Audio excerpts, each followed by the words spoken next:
কিরে, কখন এলি তোরা? প্রায় ঘন্টাখানিক তো হয়ে গেল। যা বৃষ্টি, বাড়িতে বসে আর ভালো লাগছিল না। তুই এত দেরি করলি যে? যা বৃষ্টি, বেরোয় কি করে বলতো? এখন তো আরো জোরে নেমেছে।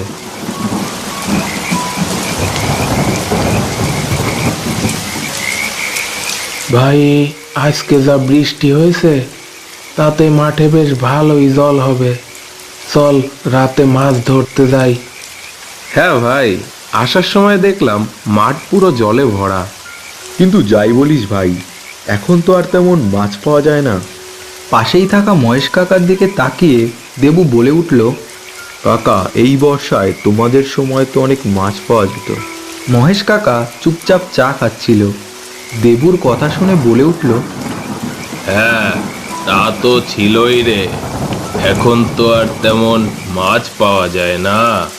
রমেন বলল,